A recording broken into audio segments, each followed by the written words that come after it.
Give the people what they want. Give the people what they want. Give the people what they want. Your weekly movement news roundup. You're with Give the People What They Want, brought to you by People's Dispatch and Globetrotter. This is show number 148. Now, I know what you're saying. You've missed a couple of shows and so on. So this really should be show 150, but we don't count like that. We only count the shows we've done. This is 148.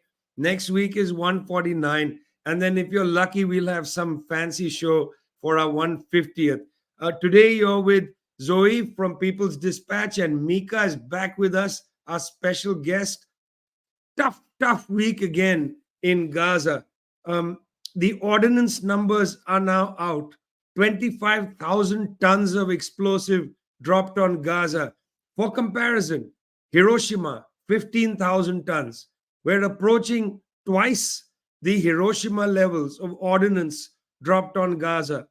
According to the Gaza Health Ministry, we're either near 10,000 dead or over 10,000 dead. Very difficult for them to keep track of what's happening. Israeli tanks surrounding Gaza City. There are deaths taking place at places like Jabalia. There are deaths taking place inside Gaza City. Just don't have any idea how many people have died because people are not able, in some cases, to access hospitals. So the death toll is not really accurate any longer. Israeli tanks, as I said, inside the province of Gaza at Saladin Street, which cuts Gaza north and south. The most significant event and long awaited was the speech today by Syed Hassan Nasrallah, the leader of Hezbollah.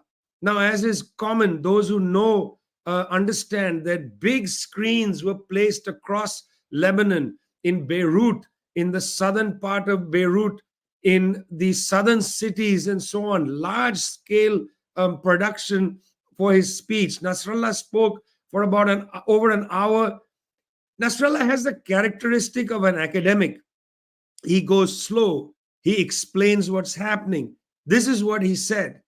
He said, number one, that Hezbollah stands unequivocally with the people of Palestine, with Gaza, of course, but with all Palestine.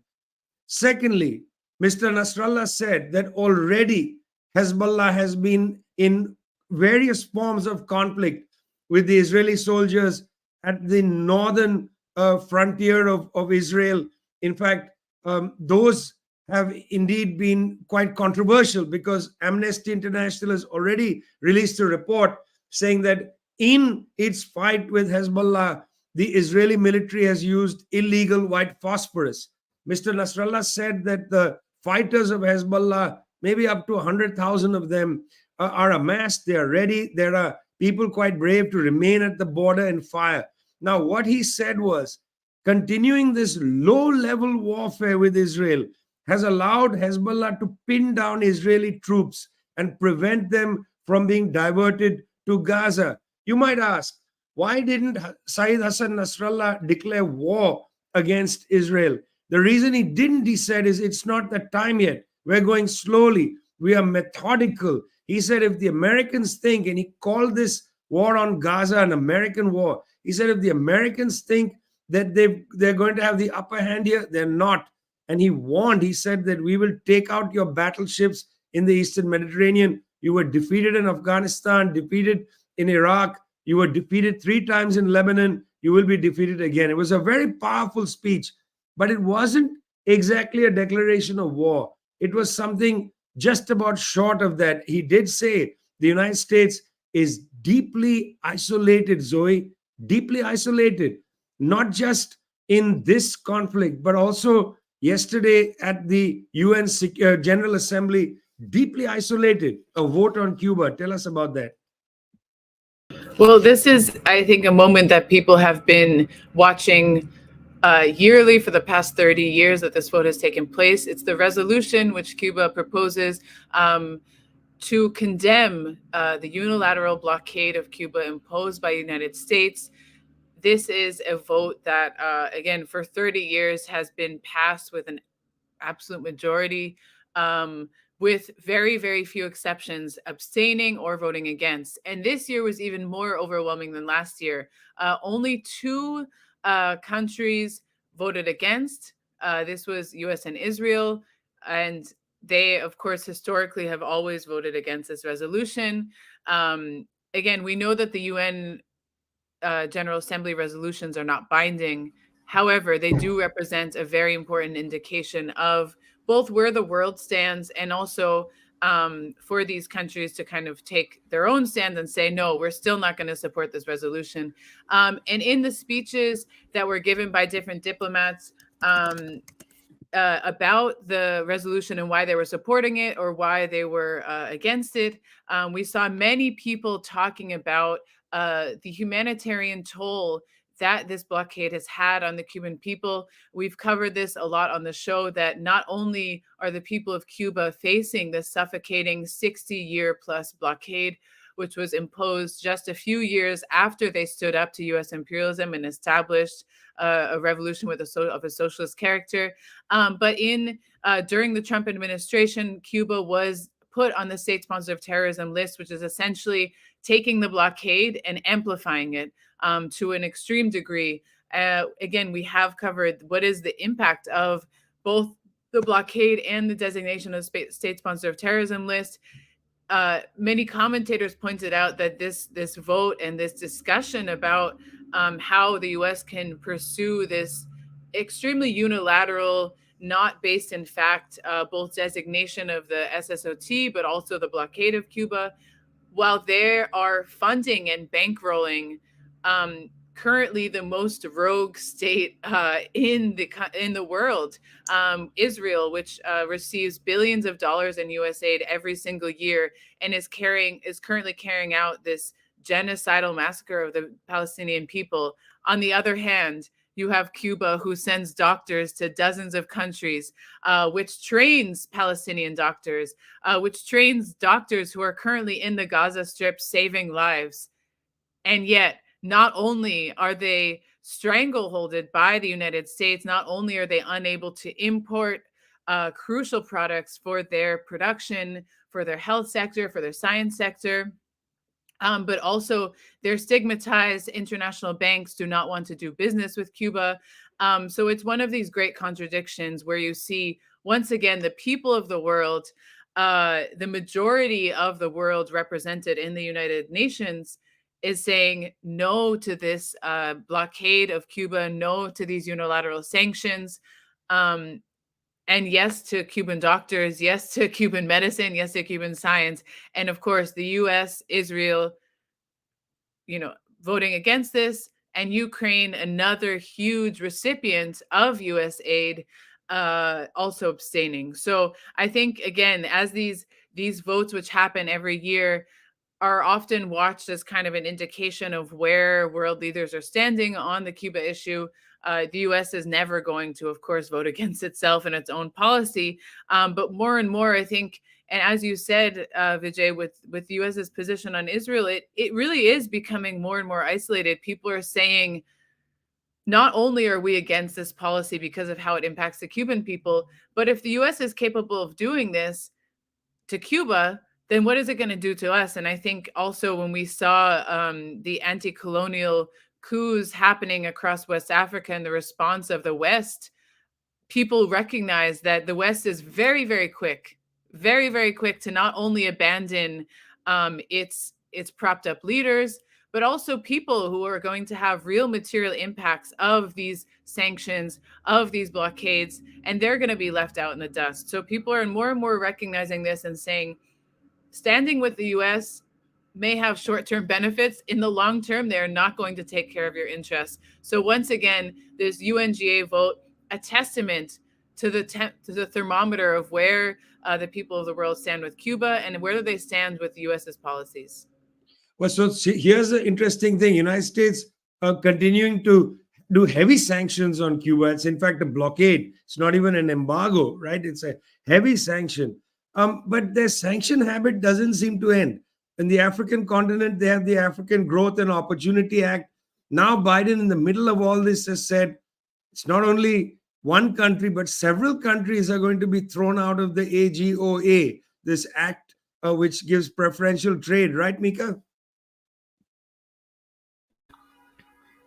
Yeah, that's right. So essentially with AGOA, it would allow for, duty-free products. I think it's around 2,000 duty-free products to enter the US, which of course gives certain benefits to the producing country. But of course, in Biden's words, it was due to, in his words, gross violations of human rights, which in this moment is, is abhorrent for him to say that. And so Niger is one of, I think, 8 African countries who are on the US sanctions list. There are individual African leaders who are also on the sanctions list, but most of them find themselves on this list not necessarily because of the so-called Gross Human Violations Act, but because they are choosing paths that are against the US's political and economic interests. And of course, since the coup in July in Niger, most Western aid, most Western trade has slowed down. Aid has been cut off. But of course, they kind of are retrospectively kind of trying to reposition themselves as being the ones we are pulling out, when in fact we know the people of Niger spoke loud and clear, pushing back and calling for the French to leave, which most of the French ambassador left in September. Many of the troops have already left. But interestingly, even though they're trying to break economic ties or to shrink their economic opportunities, because right now Niger is also faced with ECOWAS sanctions from countries in the region that only, as we know, serve to punish the people, not necessarily dent the support for the government in many ways. But interestingly, on the 26th of October, I think it was, the US Senate voted down a bill that would have required US military troops to withdraw from Niger. And I think this is important to note because right now they have about 1,000 troops. And after the coup, they moved out of the capital of Niamey to Agadez, where the drone base, one of the largest US drone bases, is operating in the region. And this is, of course, important for 2 reasons. Is one, they might pull out economically, but in fact, it seems more like a tactic to try to squeeze them out, but they won't withdraw militarily because, of course, they not only have the interest of trying to keep a presence in the Sahel to monitor the east, of course, to monitor what will happen with the significant uranium ore that's in the region, as well as other mineral resources, but of course to ensure that they push back against China, which I wanted to say on the other hand, today actually the Niger government announced that a 2,000-kilometer oil pipeline to Benin would be constructed in the region on the east side, which is relatively undeveloped because it's quite a desertified area. And so they spoke about how they were going to resume and ensure that the construction of this 2,000-kilometer pipeline to a very oil-rich area will continue. So of course, it's interesting that China has a big company that has a large stake in the oil pipeline. So it's interesting. We'll see how the US tries to monitor Chinese activities. As we know, their military presence is largely to push back against the geopolitical influence that China is gaining and the various development projects that are underway. And I think significantly, last point I'll end with is that during the commissioning ceremony, the energy ministers of Mali and Burkina Faso were present. And I think for the African people, this should be an interesting signifier, this increasing closeness and this kind of regional coordination that we're seeing in the region, because of course we know that the continent of Africa, highly underdeveloped due to the legacies of colonialism and neocolonialism, would require developing our economies to regional economies of scale if we're going to see significant changes and opportunities to move away from the dependency we had largely on the West, but now we're seeing different opportunities rise in this interesting geopolitical moment we inhabit. We got sanctions on the one side, we got opportunities on the other. You're with Give the People What They Want, brought to you by People's Dispatch and Globetrotter. Great to be with you. 148th show. Somehow, Zoe, this entire show is about sanctions, because here we go again. Here in Guatemala, there's a new president, wins a landslide victory. There is a attempt to undermine his presidency, etc., etc., etc. Please tell us what that etc., etc. is in that country of Guatemala. Well, perhaps Guatemala is slightly the exception because this time it's not the United States trying to sanction Bernardo Arevalo and his Semilla movement party. But it is actually this legal battle between the courts, and Arevalo himself has actually received support from U.S. officials saying that the attacks on him and his party are undermining democracy. So it's an interesting situation. We've been covering it again since the the first round of elections in Guatemala, even before that, because as we've said, the entire electoral process has been marred by irregularities, has been marred by prescription, by parties being banned, by candidates being banned, by a lot of irregular moves to essentially stop any popular candidates who are going to challenge the status quo, who are going to challenge the system of corruption, to challenge the way elites have really been going about politics in the country, for the past period. And Bernardo Arevalo coming in first place in this first round of elections in the country was a huge shock. Was a shock to the elites, and they quickly began to maneuver using largely the Supreme Electoral Court, other courts posing against each other. And there has been sort of this continuous development where the Attorney General will do one thing and will say, okay, now the party's banned. Another court will fight back. And the latest update is actually quite significant, because it is the electoral authorities who have now moved to suspend Bernardo Arevalo's party. They had previously actually been the last line of defense in some cases of democracy in Guatemala. While you saw the Attorney General investigating his party, attempting to ban them, the Electoral Court was also getting raided by Guatemalan authorities. And now, just this morning, the electoral authorities have said that they're going to ban this party. So what does this mean? Bernardo Arevalo is the president-elect in the country of the Semilla party, the movement party. He is set to be sworn in again in January. The back and forth has been tense, and this move is definitely going to shake things. It's again, as it happened in these past hours, it is unclear how is this going to shake out. Are they going to?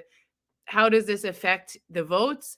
I think there is going to be a continued legal battle, and it really points to this crisis of liberal democracy, of where the elites were able to sway the vote for so many years, and the people have just had enough. And so, not only on the side of these fights between the different courts, the different orders, the different developments, there has been a sustained protest by indigenous movements, by people's movements in the country. Since October 2nd, there has been a national strike that was called for by indigenous movements. They marched all the way to the capital and had been holding a sit-in outside the presidential palace. Bernardo Arevalo himself greeted this movement, presented a letter to the president. Alejandro Giattame, he has essentially given a carte blanche to the authorities to continue this persecution, despite the mandate of a president to ensure a peaceful transition of power. So it's definitely a concerning development, attacks to democracy, undermining democracy. However, I think the key thing to note here is that even if the institutions can be swayed, again, the Supreme Electoral Court had been defending the party, then was raided. It is the people who are going to continue to defend the mandate, to defend their votes on the streets. I think this latest move of the court banning the party is going to generate a significant backlash on the streets. People have had enough. They showed that not only with their votes in the first round and second round, but now they've said this is more than one candidate. This is about defending the democracy, which again has only been around for a few decades. Guatemala was under a seriously bloody dictatorship for several decades, a very, very tragic and traumatic civil war, which are wounds that are still being dealt with. And so this latest chapter is just another part of that. But they continue to defend this fragile democracy that they have. So fragile democracy came out of a really terrible, terrible period. I remember well the massacres in that country in the 1980s, brutal period. There's a good reason why you're here with us, because we're associated with the website People's Dispatch, Terrific stuff there to read. Go and look at it. In fact, on the website, there's a story by Stanley Kwabla Arku on the Akosombo Dam spillage in Ghana. A terrific story. He's from Pan Africa TV. Mika, this is a real tragedy. Tens of thousands of people impacted by this dam spillage. This is the one story we're doing today, not about sanctions. Tell us a little bit about what has been happening in Ghana.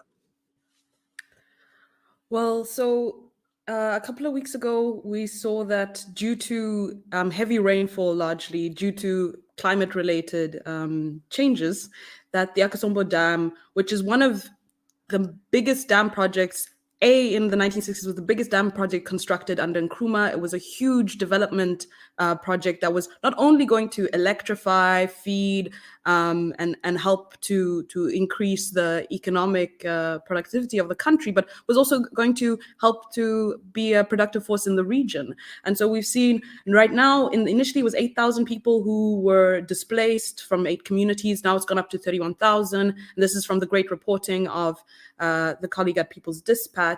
But the bigger picture that I think is worth speaking about is the question of climate change and its disproportionate effect on the African continent and on the global south. We saw this in Pakistan, which, has less than, correct me if I'm wrong, less than 1% contributing to carbon emissions. And right now, Africa is estimated in I think it was in July 2023, that the loss and damages due to climate change would be projected between 290 billion to 400 billion annually. And that's huge amounts of money when we're struggling with 100 billion infrastructural deficit each year. And that's only looking to increase as we experience more and more of these climate-related catastrophes. And importantly, I want to raise 2 things, is that one, a recent report by the IMF, of course, concludes that it's these fragile states who suffer from all these floods, droughts, etc. So it names Central African Republic, Somalia, Sudan, and mostly talks about how their inability to be governable people is why they're unable to deal with the situation. But of course, what they don't talk about when they keep talking about fragile states is that capitalism has contributed to this. We know that it's 100 of the world's largest companies are responsible for like 70% of carbon emissions. Right now, as the US continues to hold fast to pushing for war, pushing to increase their military budget, that's money that could be going to climate mitigation. As we know, there is a fund that is not getting any commitment from the Western historical pollutants in the Western countries. And in this particular moment, when we're seeing how our taxes, the US tax dollars of our colleague Zoe, are going to financing the killing of civilians in Palestine, it's extremely worrisome to see that the rest of the world, especially the European Union, has taken so long to just call for a ceasefire or reluctantly accept the resolution for a ceasefire. And I just want to mention that a colleague of ours, Gisela Hernandez, along with John Bellamy Foster, recently published an important study on Monthly Review, where they reveal the true spending, the actual spending, using US defense budgets and different hidden budgets that aren't always taken into account by SIPRI, the Stockholm Institute for Peace Research, International Peace Research, where the actual US military budget they calculate is more than double what SIPRI estimates. SIPRI would have estimated the 2022 budget around just over, close to 900 billion, and it's actually 1.5 trillion US dollars.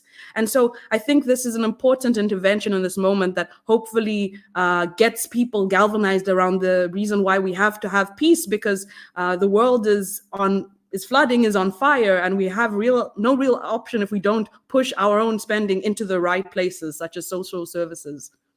In the middle of all this, the United States government has got a new supplemental military budget, over $100 billion in that budget, 61.4 billion to Ukraine, 14.1 billion to Israel, in the middle of these 2 ongoing conflicts. Now, interesting, 61.4 billion to Ukraine. Earlier, Zoe said it was Ukraine and Israel that didn't vote to end the blockade on Cuba. No surprises there. I said most of our show is on sanctions. Well, after having passed a budget that sends 61.4 billion extra dollars to the Ukrainians to continue this war against Russia, United States decided to sanction some more some more individuals and companies. Well, this is interesting. They decided and found individuals and companies in Turkey, China, and the United Arab Emirates. These three countries where they claim companies and individuals are selling the Russians technology whose end use is dual. It could either be civilian or military. And dual technologies are prohibited by the US government for sale to Russia right now. So they've gone and they've clamped down on these three countries, on companies and individuals in these three countries: Turkey, the UAE, and of course, China. Well, interestingly, the companies which were buying these technologies were mainly in the energy and finance sector and mining sector. Energy and mining sector.